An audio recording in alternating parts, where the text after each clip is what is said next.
ओम श्री सरस्वत्यै नमः। चतुरधिकशततमी कक्षा। विषय कृत प्रत्यय की प्रातिपदिक संज्ञा। अब देखिए, अष्टाध्याय के क्रम से जब चलते हैं तब समझ में आता है कि पाणिनि जी ने व्याकरण कैसे लिखा है। इसलिए आप अपना अष्टाध्यायी का सूत्र पाठ खोल लीजिए, क्योंकि लघु सिद्धांत के तरीके में कोई अष्टाध्यायी का सूत्र पाठ नहीं है। अष्टाध्यायी का सूत्र पाठ खोलेंगे, उसमें देखिए धातु अधिकार जो है वो 3191 से लेके 34117 तक है। ये हमने देखा है कि तीसरे अध्याय में ये है धातु अधिकार। धातो हो सूत्र से शुरू होता है। अब उसमें हमने ये देखा है कि वहाँ सूत्र है लस्य। तीसरे अध्याय में वो कहता है लकारस्य स्थाने, लकार के स्थान में। ये स्थाने षष्ठी है, तो लकार के स्थान में उसके अगला सूत्र है तिप्तस जी 3478, माने तिंग प्रत्यय। लकार के स्थान में तिंग प्रत्यय होते हैं, तो तिंग आदेश हैं, इसलिए हमने लकारों को भी तिंग कह दिया। तो इसलिए जितने भी लकार हैं, जो 10 लकार हमने किए हैं, वो सब तिंग प्रत्यय कहलाए। और अब दूसरा सूत्र कहता है कि अतिंग, तिंग कृत अतिंग, ये 3193 है। धातु हो 3191 और उसके एक सूत्र बाद 3193 कृत अतिंग, माने जो भी अतिंग है अर्थात तिंग नहीं है, ये है तिंग। इनसे जो तिंग प्रत्यय वर्जित जो तिंग नहीं है, अतिंग है, उनकी कृत संज्ञा होती है। तो तीसरे अध्याय में पहले 90 सूत्र छोड़ दिए जाएं तो 2 प्रकार के प्रत्यय कहे गए हैं, ये आपको समझना है। एक है जो तिंग प्रत्यय हैं और दूसरे अतिंग कृत संज्ञा वाले हैं।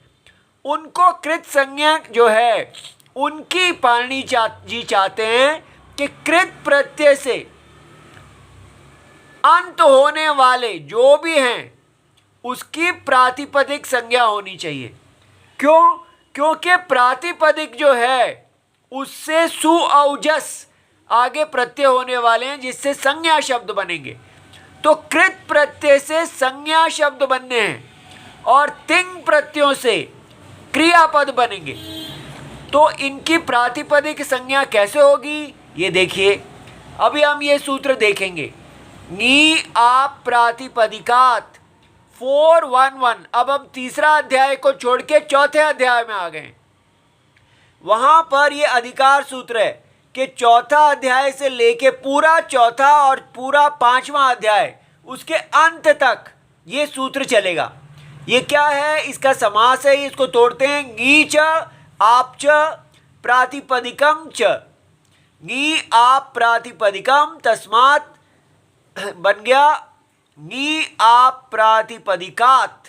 ये पंचमी है, तो इसका अर्थ बन गया ङी से, ङी अंत वाले से, आप अंत, ङी प्रत्यय अंत वाले से, आप प्रत्यय अंत वाले से, और प्रातिपदिक से प्रत्यय होगा।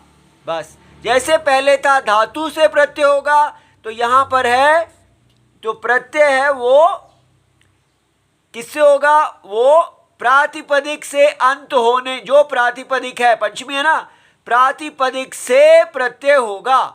ङी और आप साथ में है। अब ये देखिए इसकी वृत्ति कैसे बनाई गई है। पहले बताया जाता है अधिकार अयम, अधिकारोयम, ये अधिकार सूत्र है, ठीक है।